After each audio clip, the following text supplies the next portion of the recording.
नमस्कार, news for nation देख रहे हैं आप। मैं हूं आपके साथ रश्मि। बिहार में जनता अब खुद अपने मेयर को चुनने जा रही है। बता दें कि कानून में संशोधन किया गया है, जिसके बाद अब नए अध्यादेश के तहत जनता अब सीधे अपने मेयर को चुनने जा रही है। ऐसे में क्या कुछ बदलाव कानून में किए गए हैं, किस तरह से ये संशोधन किया गया है, इसकी पूरी जानकारी आपको देते हैं।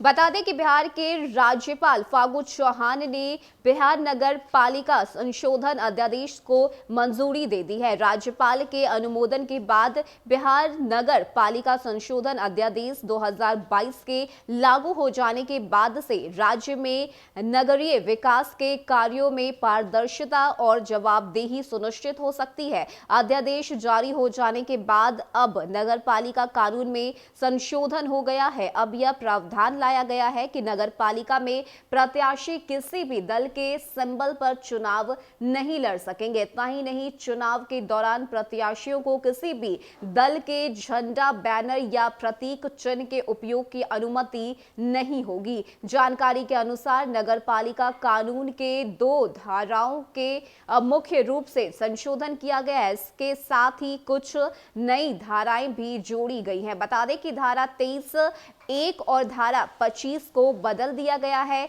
धारा 23(1) में अभी तक यह प्रावधान था कि पार्षद अपनी पहली बैठक में बहुमत से महापौर और उप महापौर को चुन सकेंगे, लेकिन अब संशोधन के बाद नगर पालिका क्षेत्र के मतदाता सीधे मुख्य पार्षद से लेकर महापौर तक को खुद चुनेंगे। वहीं धारा 25 में महापौर और उप महापौर के खिलाफ 1/3 पार्षद को अविश्वास प्रस्ताव लाने का प्रावधान था, लेकिन अब संशोधन के बाद यह प्रावधान खत्म हो गया है। बता दें कि नगर पालिका कानून 2007 में संशोधन के बाद वार्ड पार्षदों की खरीद फरोख्त पर भी अब नियंत्रण हो जाएगा। इतना ही नहीं, वार्ड पार्षदों की मनमानी भी अब नहीं चलेगी। वार्ड पार्षदों के मनमानी की शिकायत काफी दिन से आ रही थी। महापौर से लेकर उप महापौर दोनों पदों को हासिल करने के लिए मोटी रकम का खेल खेलते थे। साथ ही साथ बड़ी रणनीति भी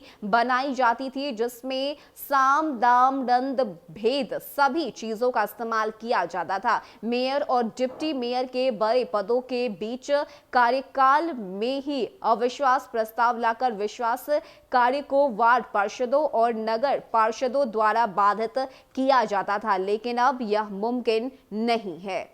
बता दें कि बिहार के उप मुख्यमंत्री और नगर विकास विभाग के प्रभारी मंत्री तारकिशोर प्रसाद ने बिहार नगर पालिका संशोधन अध्यादेश के लागू हो जाने का स्वागत किया है। उप मुख्यमंत्री ने कहा है कि इस अध्यादेश के लागू हो जाने के बाद राज्य के शहरी निकायों में नगरीय विकास और शहरों के विस्तार के साथ ही सैंधीकरणों के लिए संचालित योजनाओं के क्रियान्वयन में पारदर्शिता और जवाबदेही सुनिश्चित की जा सके। उप मुख्यमंत्री ने कहा है कि बिहार सरकार ने राज्य के शहरों के विकास के लिए कई सुधारात्मक कदम उठाए हैं और संचालित योजनाओं के समुचित पारदर्शी व्यवस्था सुनिश्चित करने के प्रतिबद्ध प्रयास भी किए हैं। बिहार नगर पालिका संशोधन अध्यादेश 2022 बिहार सरकार द्वारा उठाए गए महत्वपूर्ण कदमों में से एक है। बता दें कि उप मुख्यमंत्री की माने तो अब शहरी निकाय के जनप्रतिनिधियों को प्रत्यक्ष रूप से मतदाताओं द्वारा चुने जाने से जनता के प्रति उनकी जवाबदेही और भी सुनिश्चित की जा सकेगी। उप मुख्यमंत्री ने कहा है कि शहरों के विकास के लिए चलाई जा रही महत्वाकांक्षी योजना और परियोजनाओं में इस अध्यादेश के लागू हो जाने के बाद और भी गति मिल सकेगी।